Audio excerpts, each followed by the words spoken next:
Hello, Mr. Hackman. First of all, thank you for coming to China and for your contributions to China's health and medical sector. During your medical career, is there anything that has left a particularly deep impression on you?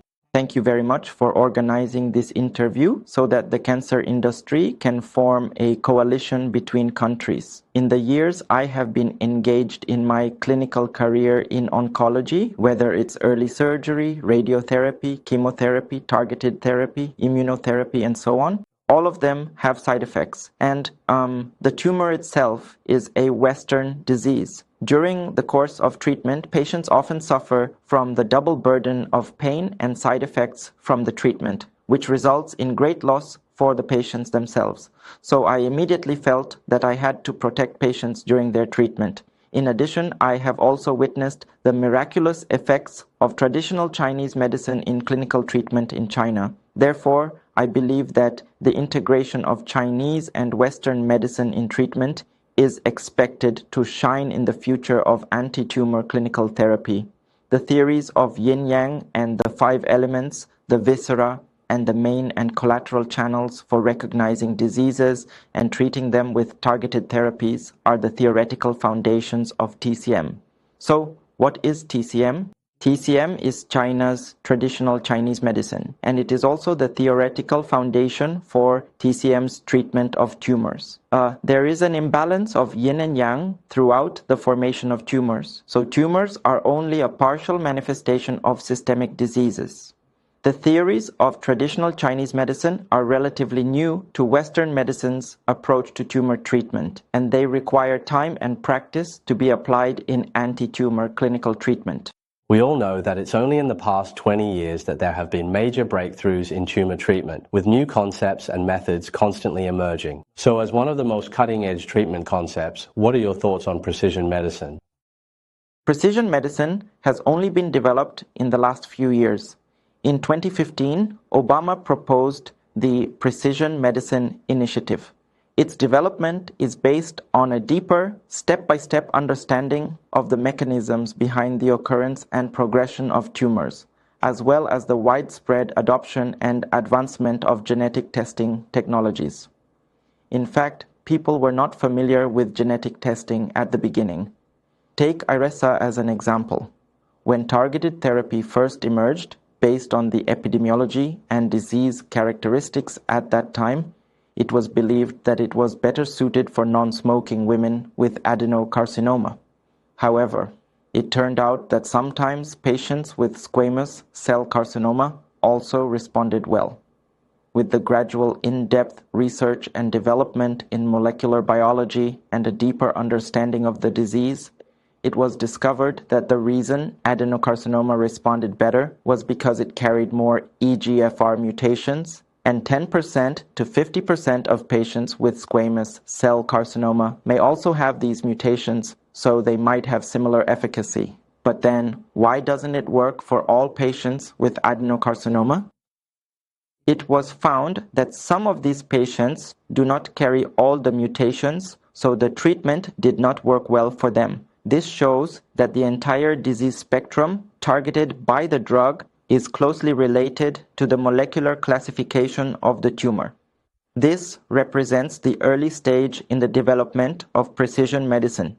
The concept of precision medicine is indeed relatively new. In the past, we did not know which gene would be targeted, but now, when test results can predict both efficacy and side effects, and with changes in sampling methods, as well as the ongoing discovery of target mutations and drug resistance leading to the identification of new mutations, precision medicine is still developing rapidly. For physicians, precision medicine at the molecular level cannot be viewed in isolation. It needs to be combined with traditional treatments to achieve more beneficial outcomes for patients. The global medical community now classifies cancer as a chronic disease because many cancers are closely related to long-term unhealthy or inappropriate lifestyles. Could you please talk about how we can scientifically prevent cancer in our daily lives? According to the U.S. cancer statistics released in January 2018, cancer incidence and mortality in the United States have declined significantly over the past 20 years. Among men, lung cancer decreased by 45%, breast cancer by 39%, prostate cancer by 52%, and colorectal cancer by 52%. The reduction in death rates is primarily attributed to tobacco control. China has the largest number of smokers in the world, and the process of implementing smoking bans has only just begun. The proportion of young people who smoke has decreased, and the number of people smoking in public places in first-tier cities has also declined. The decrease in colorectal cancer mortality is due to early screening. Colorectal cancer death rates in the United States have been declining for more than 20 years. The most important reason is the widespread adoption of screening, especially colonoscopy. Screening can effectively detect polyps and early tumors, significantly reducing the incidence and mortality of advanced colorectal cancer. In China, the screening rate is currently less than 10%, and many people are not aware of the value of the best screening methods for colorectal cancer. The same principle applies to stomach cancer. Gastric cancer is a highly common cancer in China, with 600,000 new cases and 600,000 deaths each year, ranking second only to lung cancer and on par with liver cancer. The HPV vaccine can effectively prevent the occurrence of cervical cancer and is now a rare preventative vaccine. The cervical smear is the most commonly used screening method, and even without vaccination, early detection and early cure are still possible. Only by eating properly and exercising regularly can we keep cancer at bay.